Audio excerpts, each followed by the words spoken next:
Minha irmã destruiu meu casamento enquanto eu me recuperava de uma cirurgia. Então contratei um investigador particular e expus o caso dela com meu marido para toda a família.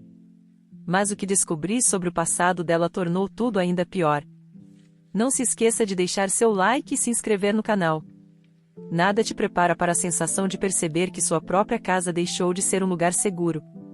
Enquanto eu estava deitada em uma cama, fraca, com pontos recém-fechados e dependente da ajuda de outras pessoas para tarefas básicas, algo estava se quebrando silenciosamente ao meu redor, sem que eu tivesse forças, físicas ou emocionais, para impedir.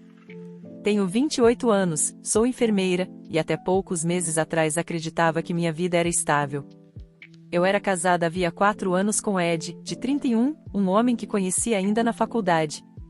Construímos uma rotina juntos, compramos nossa primeira casa em um bairro tranquilo fora da cidade e falávamos, como tantos outros casais, sobre planos futuros que pareciam sólidos, até deixarem de ser. Minha irmã mais nova, Megan, sempre foi o centro das atenções na nossa família. A filha adorada. Aquela que nunca errava, nunca era responsabilizada, nunca enfrentava consequências reais. Desde a infância, tudo era perdoado para ela. Se algo desaparecia, não era culpa dela. Se algo quebrava, alguém devia ter feito. Eu cresci aprendendo a engolir desconfortos e seguir em frente, porque questionar Megan significava questionar toda a dinâmica familiar. Nosso irmão mais velho, Mark, percebeu isso cedo. Assim que pôde, mudou de estado e se afastou. Hoje, entendo perfeitamente o motivo. O ponto de ruptura começou 3 meses atrás, quando precisei passar por uma cirurgia de emergência na vesícula. O que deveria ser uma recuperação de poucas semanas virou quase 6. Complicações me deixaram presa à cama, sem poder dirigir, carregar peso ou sequer subir escada sozinha. Eu dependia completamente de ajuda. Ed até tentou, no início. Tirou alguns dias do trabalho, fez o que pôde, mas logo a pressão do emprego falou mais alto. Foi então que meus pais tiveram a ideia que, na época, pareceu sensata: Megan poderia ficar conosco por um tempo para ajudar. Ela estava desempregada, recém-formada em marketing, entre oportunidades. Ed achou uma ótima ideia. Disse que assim eu teria companhia durante o dia e ele poderia trabalhar mais tranquilo. Ignorei o incômodo no fundo do estômago e aceitei. Megan chegou com 2 malas enormes, tomou o quarto de hóspedes como se fosse definitivo e, em poucos dias, já havia espalhado fotos, plantas e objetos pessoais pela casa. No começo, fui grata. Ela cozinhava, lavava roupas, sentava ao meu lado e conversava enquanto eu tentava distrair a dor. Mas a sensação de que algo estava errado começou a crescer devagar, e de forma persistente. Ela passou a usar minhas roupas sem pedir. Usava meus produtos caros como se fossem dela. Reorganizava a casa inteira para facilitar a minha vida. Ed, por sua vez, parecia animado demais com a presença dela. Chegava do trabalho e ia direto conversar com Megan. Riam juntos. Cozinhavam juntos. Criaram uma rotina da qual eu não fazia parte. E quando eu aparecia, o clima mudava. Era como se eu estivesse interrompendo algo. Na 3ª semana, desci à noite para pegar água e encontrei os 2 sentados no sofá, próximos demais, assistindo a um filme. O braço de Ed estava esticado atrás dela. Quando me viram, se afastaram rápido demais para parecer natural. Disseram que não era nada. Mas aquela foi a primeira vez que me senti uma estranha dentro da minha própria casa. E, infelizmente, não seria a última. Depois daquele dia no sofá, eu não conseguia mais fingir que eram apenas coincidências. A sensação de intrusão virou uma corda no meu peito, esticada, pronta para arrebentar. Comecei a reparar em detalhes que antes passavam despercebidos, trocas de olhares que duravam demais, mensagens que apareciam no celular de Ed e eram rapidamente fechadas quando eu chegava, risadas abafadas no quarto de hóspedes quando eu trazia uma bandeja de remédio. Coisas pequenas que, juntas, formavam uma imagem que eu não queria aceitar. Tentei esperar. Talvez seja só carência da recuperação, eu dizia a mim mesma. Talvez a presença de Megan seja só companhia. Mas a dúvida me corroía. E a dúvida, quando cresce, demanda provas ou ação. Foi meu melhor amigo, Dan, Quem disse a frase que me empurrou para o próximo passo: se você sente que algo está errado, não deixe a incerteza consumir você. Descubra. Ele falou sem julgamento, apenas com a franqueza de quem já viu relacionamentos desmoronarem por silêncio. E, naquela semana, com dificuldades para até levantar da cama, eu decidi agir. Contratei um investigador particular. Foi um processo surreal. Procurar alguém que pudesse transformar um receio em arquivo, que pudesse olhar para fora da minha dor e dizer se aquilo passava de impressão. O investigador, chamado Paulo, chegou discreto, com jeito profissional e sem romantismo. Perguntou básico, datas, horários, padrões e, com a paciência de quem já viu de tudo, disse que faria o trabalho. As semanas seguintes foram as mais esquisitas da minha vida. Eu me sentia culpada por pagar alguém para vigiar a própria irmã. Dormia mal, imaginando cenas que talvez eu mesma estivesse inventando. Ao mesmo tempo, sentia um alívio estranho, agora havia alguém buscando respostas por mim. O relatório começou a ficar claro mais rápido do que eu queria. Fotos discretas, registros de localização, mensagens com horários que batiam com as longas noites de a visita de Megan. Havia evidências de que Ed e Megan saíam juntos, em horários em que eu acreditava estarem sozinhos. Havia bilhetes trocados, mensagens carinhosas que não combinavam com o comportamento público dos dois. Nada disso era conclusivo por si só, mas tudo apontava numa única direção. Uma gravação, porém, foi o que me quebrou. Numa noite, Paulo havia posicionado um gravador na garagem, local neutro que servia de passagem quando o casal saía para comprar algo. No aparelho, a voz que eu conhecia como a de Ed conversava com a de Megan em uma intimidade que eu não sabia mais engolir. Risos cortados, segredos trocados, planos para um tempo só nosso quando eu estivesse melhor e a linha que transformava o possível em real, promessas de encontros, juras de sentimento. Li, ouvi e senti o chão desaparecer. Quando confrontei Ed com as provas, ele ficou branco. Não negou no primeiro segundo, e isso me doeu mais do que se tivesse gritado. Havia vergonha no rosto dele, uma mistura de culpa e confusão. Ele tentou explicar que foi algo que começou de forma boba, que se perdeu, que não sabia como parar. Prometeu que terminaria tudo ali, que pediria para Megan ir embora no dia seguinte, que aquilo não significava nada. Eu quis acreditar. Mas a sequência de pequenas traições e de silêncio que o tinha precedido me deixou com uma blindagem nova. Eu precisava fazer aquilo de forma que ninguém pudesse desfazer. Convenci-me de que, se ia fazer aquilo, faria como quem fecha um capítulo de uma vez por todas, com todas as peças sobre a mesa. Marquei um almoço de família naquele fim de semana. Escolhi o domingo porque sabia que todos estariam lá, meus pais, meu irmão distanciado por telefone, as tias. Não queria humilhação, queria verdade. Chamei a todos e, com as mãos tremendo, coloquei o gravador na mesa central. Mostrei as fotos, li trechos das mensagens. Não havia como ignorar. O impacto foi imediato. O ar da sala virou gelo. Meu pai levou as mãos ao rosto e olhou para Megan como se não a reconhecesse. Minha mãe ficou pálida, balbuciando perguntas. Ed tentou falar, mas não conseguiu. E Megan, ela não chorou. Nada. Havia, no rosto dela, uma expressão estranha, uma mistura de raiva contida e algo parecido com desdém. Como se a acusação fosse um inconveniente em sua agenda. A família se dividiu de forma rápida e dolorosa. Alguns se voltaram para mim com compaixão, outros com incredulidade. Havia quem perguntasse se eu não estava exagerando, se não havia outras explicações. Aqueles eram os rostos de quem sempre escolheu acreditar nas versões mais fáceis. Naquele turbilhão, eu descobri algo sobre Megan que só piorou tudo, algo que Paulo, ao vasculhar discretamente, acabou encontrando, um histórico de manipulação que ela vinha construindo por anos. Não eram apenas os sorrisos e as pequenas invasões, havia registros antigos, mensagens apagadas, contas secretas, conversas com ex-namorados com um padrão perturbador. Pessoas que haviam se aproximado dela e tiveram suas reputações e relações minadas depois de envolvê-la. Histórias de empregos perdidos por acusações sutis, relacionamentos rompidos sob narrativas plantadas. E havia mais, documentos de pequenas fraudes administrativas em um emprego antigo, relatos, nunca oficialmente processados, de manipulação emocional em outros lares onde ela passou.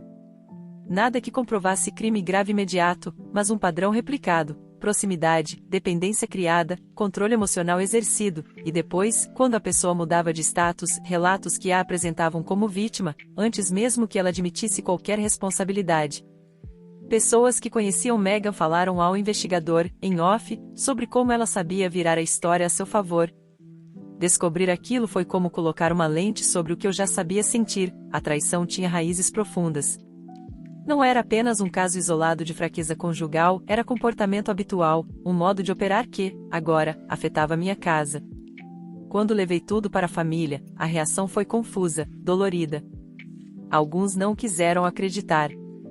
Outros, em silêncio, manifestaram uma tristeza pesada, a sensação de que alguém que sempre fora protegida pela família havia usado essa proteção para criar um rastro de destruição. Naquele dia, meu pai olhou para mim com olhos que eu tentei ler como arrependimento. Ele vem de uma geração em que proteger os filhos é um mandamento, admitir que um filho manipulou, feriu e traiu era uma ferida profunda demais. Ele se virou para Megan e perguntou coisas que, até então, estavam veladas. Por quê? Por quem? Em que momento você começou a cruzar limites? Megan não teve respostas que confortassem. Em vez disso, houve justificativas e acusações. Vocês nunca entenderam o que eu passei, a frase antiga que sempre funcionou como escudo, e, mais perigoso, relatos inconsistentes que foram contra ela quando colocados lado a lado com as evidências que eu e Paulo tínhamos. A sensação, nesse ponto, era de desmoronamento, o casamento, a confiança, a família, tudo pendente de uma rachadura que só aumentava. E, por mais que eu desejasse que a história terminasse ali, com um pedido de desculpas, com um erro confessado e curado, a verdade foi bem mais complexa. A descoberta sobre o passado de Megan não me deu alívio, me deu mais perguntas. Perguntas sobre como alguém que cresceu sendo poupada podia usar essa blindagem para ferir outras vidas. Perguntas sobre como minha própria família preferiu, por tanto tempo, fechar os olhos. A partir daquela tarde, nada seria simples. As conversas que surgiram depois estilhaçaram a versão maternal e protetora que tínhamos de Megan. A divisão na família endureceu linhas que talvez jamais voltassem a se unir. E eu, no meio disso tudo, me vi com uma decisão clara, dolorida. Se minha casa não podia ser um lugar de refúgio, eu precisava construir um outro refúgio, agora que eu conhecia não apenas a traição, mas o padrão que a sustentava.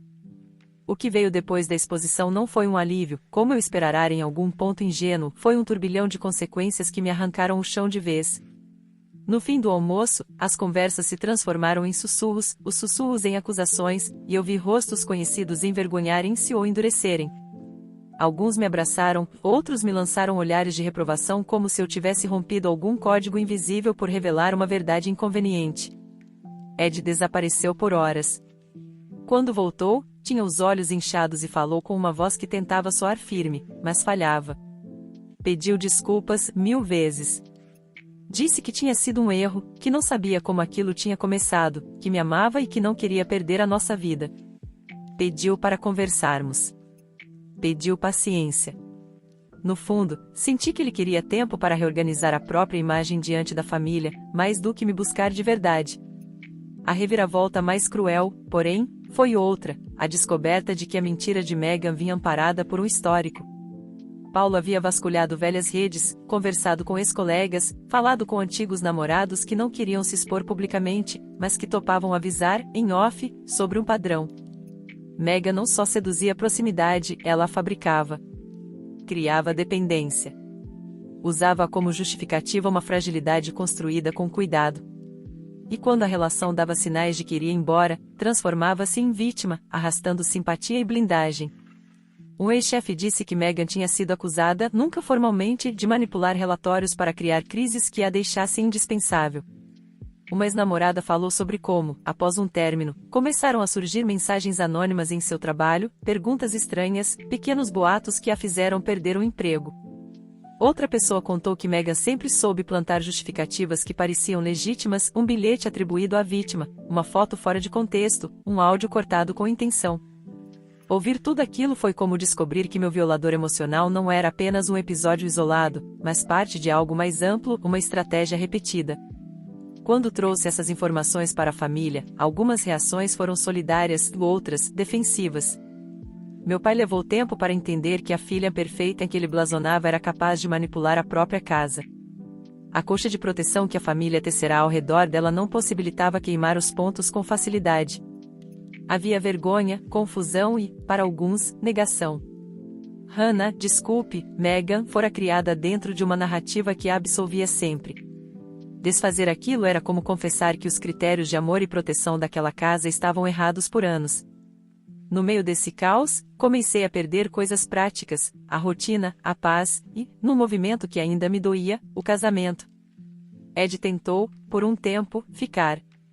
Mas de cada promessa saía um novo episódio, uma mensagem escondida, um telefonema que ele não esclarecia, um olhar que eu já não reconhecia. Aos poucos, a convivência virou uma coreografia amarga de boas intenções e pequenas traições. Em noites longas, ele revelava arrependimento e em dias curtos, ele cedia ao silêncio com Megan em seus pensamentos. Minha decisão de me afastar foi menos dramática do que parecia por fora. Não houve gritos, nem cenas cinematográficas. Houve uma constatação: a casa, que deveria ser o lugar seguro da recuperação, tornará-se um palco de detritos emocionais.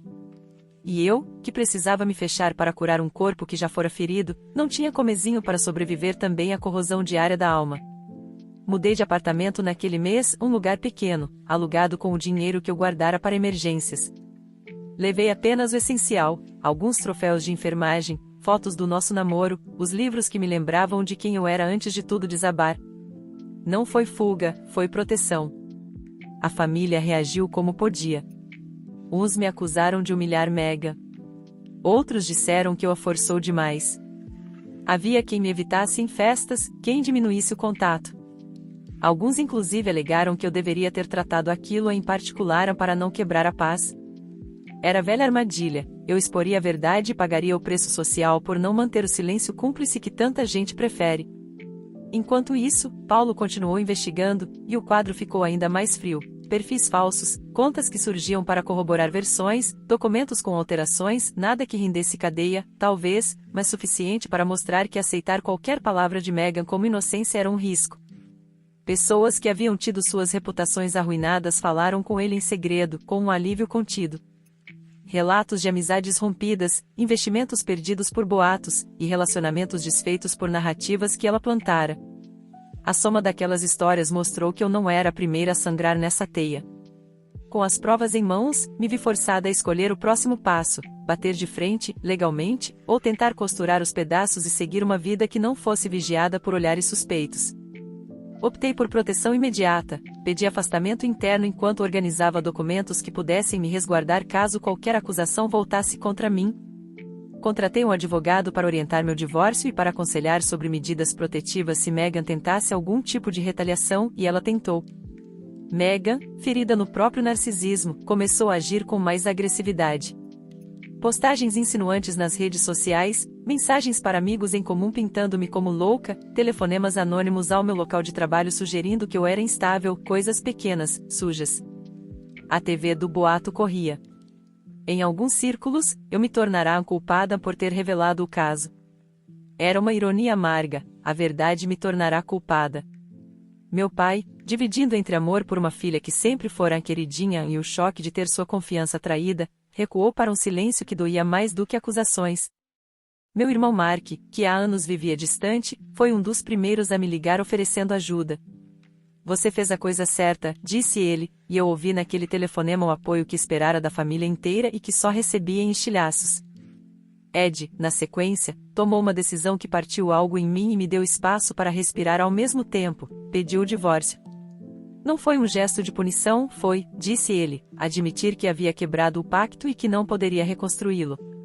Foi a consequência natural de promessas que não se sustentam quando a base do lar revela rachaduras profundas demais. Fiquei arrasada. Não só pela perda de um casamento, mas pela constatação de que um amor que começou num terreno que eu acreditara sólido fora corroído por escolhas e por um padrão de manipulação que existia há muito tempo. Houve dias de embriaguez emocional, raiva, descrença, saudade de uma vida que não voltaria. Também houve dias de clareza, aqueles em que, sozinha no apartamento pequeno, chegava à conclusão de que, apesar de tudo, tinha agido para proteger a mim mesma e a minha integridade. A ideia de que a verdade deveria ter sido silenciada jamais me pareceu aceitável. A minha recuperação física precisava de espaço. A minha recuperação emocional precisava de verdade. No final daquela temporada, aprendi uma lição dura: às vezes, expor uma ferida é o caminho mais doloroso, mas também o único que impede o veneno de se espalhar. E se a família prefere dormir tranquila à custa de surpreender a própria filha, talvez essa família já não seja o abrigo que se precisa. A reconstrução não começou com força nem com discursos inspiradores. Começou com silêncio. Um silêncio estranho, quase hostil, que ocupava o apartamento pequeno quando eu desligava a luz à noite e me deitava sozinha, ainda sentindo o corpo frágil da cirurgia e a mente em guerra constante. O divórcio avançava em passos burocráticos, frios, enquanto o emocional parecia preso num pântano onde cada movimento exigia esforço dobrado. Havia dias em que eu acordava convencida de que tinha feito tudo certo. Em outros, a culpa vinha como uma onda traiçoeira: e se eu tivesse esperado mais? E se tivesse conversado diferente? E se tivesse protegido a família do escândalo? Essas perguntas surgiam principalmente depois de ligações truncadas de parentes distantes, cheias de preocupação falsa e julgamentos mal disfarçados. Eu aprendera rápido que muita gente prefere a paz da mentira ao desconforto da verdade. Megan não desapareceu da minha vida só porque eu saí da casa. Pelo contrário. Sem o controle direto do ambiente, ela intensificou o jogo psicológico. Amigos em comum começaram a se afastar sem explicação. Pessoas que antes me cumprimentavam com carinho agora desviavam o olhar. Descobri, por terceiros, que Megan espalhava a narrativa de que eu estava instável após a cirurgia, que Ed havia sido seduzido, que tudo não passava de um delírio alimentado por remédios e paranoia. O mais doloroso não era o boato em si, mas perceber o quanto ele encontrava terreno fértil.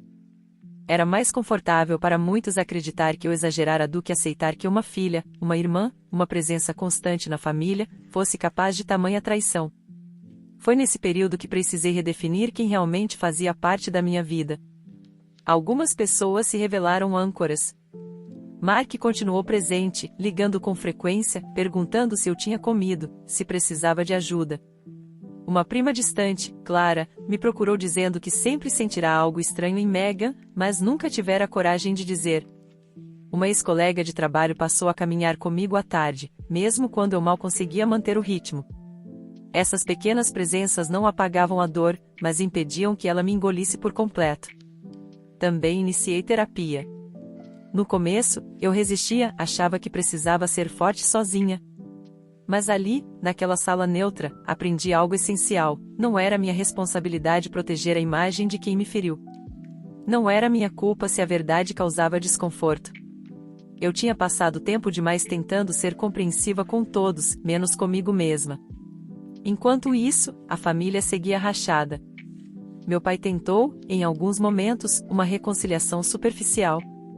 Telefonemas cuidadosos, cheios de frases como "a família precisa se manter unida e ao tempo cura tudo". Mas sempre que eu perguntava diretamente sobre Megan, o silêncio retornava. Ele não queria confrontá-la mais. Preferia um equilíbrio artificial, mesmo que construído sobre injustiça. Aquilo me doía mais do que qualquer discussão explícita. Minha mãe oscilava. Às vezes, me apoiava em particular e em público, evitava tomar partido. Era como se ela tentasse amar duas filhas em universos paralelos, fingindo que os mundos não colidiam. Só que colidiam. E o impacto tinha estilhaçado minha vida. Megan, por sua vez, seguiu a cartilha que eu já conhecia. Quando percebeu que perderá controle sobre mim, começou a se colocar como vítima absoluta. Chorou para parentes, falou de abandono, de traição da própria irmã, de como tudo tinha sido exagerado. Em certos círculos, funcionou. Em outros, não. Algumas pessoas começaram a notar as contradições, as histórias que mudavam conforme o público. Lentamente, muito lentamente, o verniz começou a rachar. A maior virada, porém, veio de onde eu menos esperava. Uma mulher me procurou pelas redes sociais. Seu nome era Elisa. Disse que tinha visto comentários antigos, que conhecia Megan de outro período da vida. No início, fiquei desconfiada. Mas Elisa trouxe provas, mensagens, datas, histórias incrivelmente parecidas com a minha. Ela falava de uma amizade intensa que terminou em isolamento, boatos, interferência no relacionamento. Megan, novamente, no centro de tudo. Não fiz nada público com aquilo. Não expus. Não confrontei. Eu já tinha aprendido que nem toda verdade precisa ser gritada para ser válida. Mas aquela confirmação interna me trouxe algo que eu precisava desesperadamente: encerramento emocional. Eu não estava louca. Não tinha inventado. Não tinha sido fraca. Eu tinha sido alvo. Com o passar dos meses, o divórcio foi finalizado. Assinar aqueles papéis foi estranho. Não houve catarse, nem alívio imediato. Houve um cansaço profundo, seguido de uma quietude nova. Um espaço em branco onde, pela primeira vez em muito tempo, Megan não tinha acesso direto à minha vida. Ed seguiu o próprio caminho, carregando as consequências das escolhas que fez. Não houve reconciliação. Houve respeito distante e silêncio, o único acordo possível. Comecei a reconstruir não só a rotina, mas a identidade. Voltei a investir no meu trabalho, fiz cursos que havia adiado, redecorei o apartamento aos poucos. Cada móvel escolhido por mim, cada decisão tomada sem medo de invasão, era um pequeno ato de resistência. Eu estava reaprendendo a existir sem pedir permissão. A relação com a família nunca voltou a ser o que era. E talvez nunca volte. Alguns laços se fortaleceram, outros se dissolveram com o tempo. Aprendi que família não é apenas sangue, mas comportamento repetido, escolhas diárias, respeito aos limites. Hoje, quando olho para trás, não vejo apenas traição. Vejo um sistema inteiro que permitiu que ela acontecesse. Vejo o silêncio confortável, a proteção cega, a recusa em encarar verdades difíceis. E vejo, também, a mulher que eu precisei me tornar para sobreviver a tudo isso. Perder um casamento doeu. Ser traída por uma irmã foi devastador. Mas me perder tentando manter a harmonia de todos teria sido pior. Eu não destruí minha família ao expor a verdade. Eu apenas recusei continuar sendo o sacrifício silencioso de uma mentira conveniente. O tempo não trouxe reconciliação milagrosa, mas trouxe algo mais valioso: clareza. Com os meses passando, a poeira começou a baixar, e aquilo que antes parecia um campo de batalha emocional constante virou um território mais silencioso, onde eu finalmente conseguia ouvir meus próprios pensamentos sem interferência. Megan tentou voltar à minha vida algumas vezes, sempre de formas indiretas. Mensagens longas enviadas por parentes, pedidos para conversar como adultas, discursos ensaiados sobre perdão e união familiar. Em todas essas tentativas, havia um padrão que eu já conhecia bem: nenhuma assumia responsabilidade real, eram desculpas envoltas em justificativas, arrependimentos vagos, sempre acompanhados da expectativa de que eu apagasse tudo em nome da paz. Eu não respondi. Esse foi um dos atos mais difíceis e, ao mesmo tempo, mais libertadores que já fiz. Não porque eu não quisesse respostas, mas porque eu finalmente entendi que algumas pessoas não buscam reconciliação, buscam controle. E permitir mais uma conversa seria abrir a porta para a mesma dinâmica que quase destruiu minha vida. O impacto dessa decisão reverberou na família. Meu pai, ao perceber que não haveria volta ao normal, passou por um luto silencioso.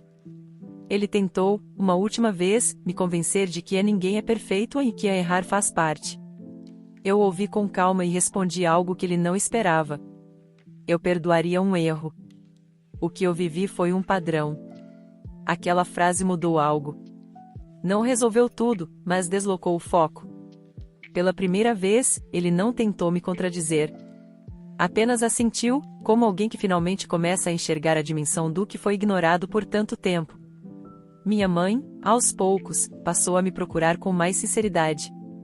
Não para consertar o passado, mas para entender como poderia estar presente sem me ferir de novo. Estabelecemos limites claros. Conversas sem triangulação. Nada de recados. Nada de pressionar encontros. Ela aceitou, talvez não por concordar totalmente, mas por compreender que me perder de vez seria uma consequência irreversível. Megan seguiu outro caminho. Pessoas começaram a se afastar. Histórias antigas vieram à tona sem que eu precisasse expor nada. Contradições ficaram evidentes. Aqueles que antes a defendiam passaram a questionar, mesmo que em silêncio. O castelo que ela construiu com versões cuidadosamente editadas não desmoronou de uma vez, mas rachou o suficiente para não ser mais inabalável. Eu assisti tudo de longe. Nesse período, algo inesperado aconteceu, eu comecei a me sentir inteira novamente. Não porque tudo estivesse resolvido, mas porque eu já não vivia em função da reação dos outros. Aprendi a reconhecer meus limites, a respeitar meus instintos e, principalmente, a não negociar minha dignidade para manter relações que só existiam à custa do meu sofrimento. O casamento perdido ainda doía em alguns dias. Não pelo homem que Ed se revelou, mas pela vida que eu imaginei ter ao lado dele. Aprendi a separar essas duas coisas. O luto pelo futuro que não aconteceu foi tão necessário quanto o rompimento em si. E, aos poucos, ele perdeu força. Hoje, quando penso em tudo o que aconteceu, não sinto mais raiva constante. Sinto uma tristeza madura, acompanhada de uma certeza firme. Eu sobrevivi porque escolhi a verdade, mesmo quando ela me custou quase tudo. Escolhi não compactuar com o silêncio. Escolhi não ser cúmplice da manipulação. Se existe uma lição nisso tudo, é esta: amor não exige que você se apague. Família não deve pedir sacrifício emocional contínuo. E proteger a si mesma nunca é egoísmo, é sobrevivência. Eu perdi um casamento. Perdi uma irmã. Perdi a ilusão de uma família perfeita. Mas ganhei algo que ninguém pode tirar: autonomia, lucidez e paz. E, depois de tudo que vivi, isso valeu cada ruptura. Obrigado para quem ouviu até aqui. Curta e se inscreva no canal para mais vídeos.